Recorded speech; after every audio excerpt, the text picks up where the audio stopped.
NSP scholarship 2023 की अधिसूचना जारी कर दी है। अगर आप बिहार बोर्ड से पास हैं, केवल बिहार के स्टूडेंट हैं, ठीक है, यानी कि बिहार बोर्ड के सरकारी स्कूल से पास किए हैं इंटर या मैट्रिक 2023 में, तो आप इसके लिए आवेदन कर सकते हैं। ऑनलाइन आवेदन का नोटिफिकेशन जारी किया गया है, जिसमें लड़का लड़की सभी आवेदन कर सकते हैं। जी हाँ, गर्ल्स तो आवेदन कर ही सकती है और इसके साथ ही साथ लड़का भी आवेदन कर सकता है। और आपको बता दें कि ये जो है वो आपका एनएसपी स्कॉलरशिप है। इसके अंतर्गत जो दी जाने वाली राशि है वो 50,000 रुपये से भी अधिक की राशि जो है वो दी जाती है। ठीक है, तो यहाँ पे जाने कैसे कैसे आवेदन करना है, तो फटाफट वीडियो को लाइक और शेयर कर दें, चैनल को सब्सक्राइब कर लेंगे। पूरी वीडियो ध्यान से देखिएगा। ठीक है, यहाँ पे मिनिमम योग्यता की बात कर लें, ठीक है, कितना परसेंटेज आपको चाहिए, तो कम से कम जो है 50% जो या उससे 55% वाले इसके लिए आवेदन जो है वो यहाँ पे कर सकते हैं। यानी अगर आप जनरल हैं, ओबीसी, एससी, एसटी हैं, ठीक है, जनरल ओबीसी वालों को 55% तक मांगा जा रहा है। यानी कि जनरल का हो या ओबीसी वाले लड़का लड़की हो, जनरल वाले लड़का लड़की और ओबीसी वाले लड़का लड़की 55% पे। अगर आप एससी एसटी हैं, अगर आपके इंटर में 50% भी है तो भी आप इसके लिए ऑनलाइन आवेदन कर सकते हैं। ध्यान देंगे, गर्ल्स और बॉयज़ दोनों इसके लिए आवेदन कर सकते हैं।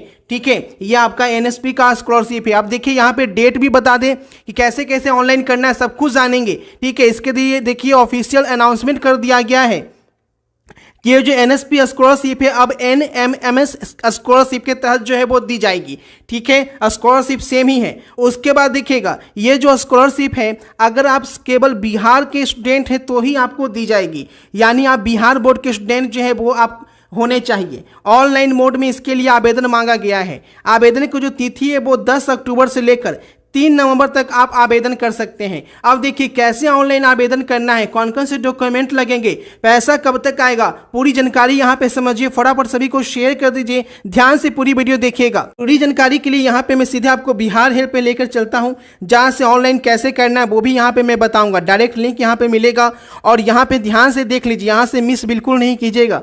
जैसे जैसे मैं बताऊँगा कौन कौन से डॉक्यूमेंट लगेगा सब कुछ यहाँ पे आपको देख लेना है और कैसे आपको ऑनलाइन अप्लाई करना है। 50,000 रुपये की राशि जो है वो आपको लेना है, तो 50,000 रुपये की राशि बहुत बड़ी राशि होती है।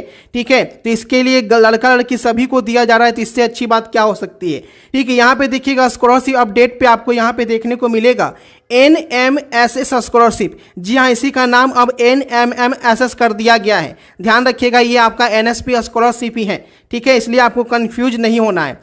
उसके बाद देखिएगा पूरी जानकारी दी गई है। देखिए आज 1 अक्टूबर का अपडेट यहाँ पे नोटिफिकेशन जो है अभी अभी जारी किया गया। सबसे पहले अपडेट जो है वो आप तक पहुँचाई जा रही है। ठीक है, ऑनलाइन आवेदन जो है वो आपका 10 अक्टूबर से शुरू होकर आप 3 नवंबर 2023 तक इसके लिए ऑनलाइन आवेदन कर सकते हैं। राशि की बात करें तो 12,000 रुपये जो है वो आपको यहाँ पे हर साल जो है वो दिया जाएगा। टोटल की बात कर लें, जैसे कि इंटर में आपका 2 साल है और ग्रेजुएशन में आपका 3 साल है, तो 2 और 3 साल ठीक है मिला लेते हैं तो करीब करीब 60,000 की राशि जो है करीब करीब आपको जो है 5 सालों में जो है वो मिल जाएगी। 12,000 रुपये हर साल राशि जो है वो आपको यहाँ पे दी जाएगी। देखेंगे डॉक्यूमेंट्स आपको दिया गया है। सबसे पहले आपके पास आधार कार्ड होना चाहिए। उसके बाद जिस स्कूल कॉलेज में आपका एडमिशन है उसका आईडी कार्ड होना चाहिए। ठीक है, उसके बाद अगर आप 9वीं पे भर रहे हैं तो 7वीं पास का प्रमाण पत्र, अगर आप 12वीं पे भर रहे हैं तो 12वीं और 10वीं के पासिंग सर्टिफिकेट होने चाहिए। ठीक है, उसके बाद जाति प्रमाण पत्र मांगा गया है, आय प्रमाण पत्र मांगा गया है। ठीक है, आय प्रमाण पत्र जो है वो छात्र के नाम पे होना चाहिए, स्टूडेंट के नाम पे होना चाहिए, आपके पेरेंट्स के नाम पे नहीं होना चाहिए। ठीक है, उसमें पेरेंट्स का इनकम होगा लेकिन नाम जो होगा वो स्टूडेंट का होना चाहिए। ठीक है, अगर आप दिव्यांग हैं तो दिव्यांग नहीं है तो नहीं लगेगा। ठीक है, उसके बाद आर्थिक रूप से कमज़ोर हैं, ईडब्ल्यूएस सर्टिफिकेट अगर बनवाए रखे हैं तो वो वहाँ पे डाल सकते हैं।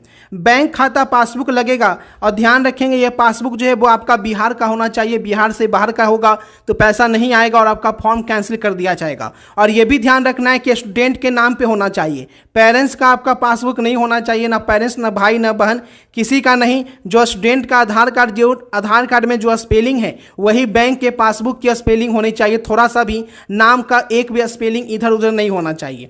ठीक है, मोबाइल नंबर होना चाहिए। पासपोर्ट साइज फोटोग्राफ जो है वो आपको ऑनलाइन में भी लगेगा। ठीक है, और उसके बाद देखिएगा और भी यहाँ पे डिटेल बताया गया है परसेंटेज के बारे में। ठीक है, तो परसेंटेज देखिए 55% जो है वो मांगा जा रहा है। वो किसके लिए, तो अगर आप जनरल के लड़का लड़की हैं यानी कि जनरल का, ठीक है, गर्ल्स या बॉयज हैं या ओबीसी से बिलोंग करते हैं, ठीक है, ध्यान रखें गर्ल्स बॉयज दोनों के लिए सेम है। तो आपको 55% मांगा गया है, लेकिन अगर आप SC ST हैं तो SC ST का 50% में ही आपका काम चल जाएगा। उसके बाद आपके पिता की जो आय है, वार्षिक आय 3.5 लाख से अधिक नहीं होनी चाहिए। यानी जो इनकम सर्टिफिकेट आपको बनाना है सालाना का 3.5 लाख से अधिक का नहीं आपको बनाना है, इस चीज़ का ध्यान रखिएगा। ठीक है, अगर 3.5 लाख से ज़्यादा आपके पेरेंट्स की इनकम होगी तो यह स्कॉलरशिप आपका रद्द कर दिया जाएगा फॉर्म अप्लाई करने के बाद भी। ठीक है, आगे देख लीजिए क्या बताया गया है। 3 स्टेप में जो है ऑनलाइन करना है। सबसे पहले जो है वो आपको रजिस्ट्रेशन करना है। रजिस्ट्रेशन जो है, रजिस्ट्रेशन करने के बाद जो है वो आपका रजिस्ट्रेशन हो जाएगा। उसके बाद आपको मैसेज आएगा मोबाइल पे कि आपका रजिस्ट्रेशन हो चुका है। आपको एक पासवर्ड दिया जाएगा और वो ID और पासवर्ड से फिर से आपको लॉगिन होना होगा। लॉगिन होने के बाद फिर से आपको पोर्टल पर लॉगिन करना होगा और उस आवेदन फॉर्म में आपको जो जो डॉक्यूमेंट ऊपर की ओर मैंने बताया है वो सभी डॉक्यूमेंट जो है वो आपको सॉफ्ट कॉपी अपलोड करनी होगी। आप खुद से भी कर सकते हैं या साइबर कैफे का भी सहायता ले सकते हैं। ठीक है, कौन से लिंक से करना है वो भी मैं यहाँ पे बताऊंगा। इसके बाद आपको आवेदन फॉर्म ध्यान से भरना है, नहीं तो बाद में आपको जो है एडिट करने का मौका नहीं दिया जाएगा। जो भी डॉक्यूमेंट मांगे गए हैं अच्छे से स्कैन करना है, उसके बाद जो है वह आपको अपलोड करना है। उसके बाद फाइनल सबमिट होने के बाद आपको प्रिंट आउट निकलवा कर रख लेना है। ठीक है, तो यहाँ पे देखिएगा नीचे की ओर जाएंगे सारा डेट जो है वो यहाँ पे मेंशन किया गया है कि किस दिन आपका क्या है, कैसे कैसे आपको ऑनलाइन करना है। नोटिफिकेशन भी दिया गया, नोटिफिकेशन भी आपको दिखा देते हैं। ठीक है, ऑनलाइन जो लिंक दिया गया उस पर भी लेके चलते हैं। ठीक है, तो पूरी जानकारी देख लीजिए यहाँ पे फटाफट तरीके से। ठीक है, अब यहाँ पे देखेंगे आगे की जानकारी, नोटिफिकेशन आपको कैसे पढ़ना है। ठीक है, देखिए यहाँ पे भी बताया गया है कि 10 अक्टूबर से लेकर 3 नवंबर तक, ठीक है, आप ऑनलाइन आवेदन कर सकते हैं। नीचे की ओर जाएंगे तो सारा डेट भी यहाँ पे दिया गया है। ठीक है, उसके बाद डॉक्यूमेंट भी दिए गए हैं, कौन कौन से डॉक्यूमेंट यहाँ पे लगेंगे। ठीक है, सारे डॉक्यूमेंट यहाँ पे आपको देख लेना है। और यहाँ पे मेन चीज़ मैं आपको बता दूँ, ठीक है, ऑनलाइन का लिंक आपको मैं बता देता हूँ और नोटिफिकेशन आप कैसे चेक कर सकते हैं। नोटिफिकेशन में भी सारी जानकारी आपको यहाँ पे बताई गई है। तो एक बार नोटिफिकेशन आपको डाउनलोड करके दिखा देता हूँ। देखिए यही नोटिफिकेशन है जो जारी किया गया है ऑफिशियली। तो इस नोटिफिकेशन पे जाएंगे तो ये नोटिफिकेशन जो है वो यहाँ पे खुलकर सामने आएगा। 2023-24 वाले के लिए यहाँ पे जारी किया गया है, जो 2023 में इस बार इंटर पास कर चुके हैं। 2023 में ध्यान देंगे, जो पास कर चुके हैं उन परीक्षार्थियों के लिए है। जो पास कर चुके हैं उन्हें यह स्कॉलरशिप दी जाएगी। और ये ऑनलाइन अप्लाई में आपको अप्लाई करना है। शुरुआत का डेट जो है वो 10 अक्टूबर से लेकर, ठीक है, ऑनलाइन आपका शुरू हो जाएगा। जिसके पहले रजिस्ट्रेशन होगा तो रजिस्ट्रेशन 10 अक्टूबर से 27 अक्टूबर तक होगा। उसके बाद आपका सत्यापन किया जाएगा 31 अक्टूबर तक। 31 अक्टूबर के बाद सत्यापन होने के बाद, ठीक है, रजिस्ट्रेशन सत्यापन, उसके बाद फिर से ऑनलाइन करना है और वो 10 अक्टूबर से लेकर लास्ट डेट जो है 3 नवंबर तक है।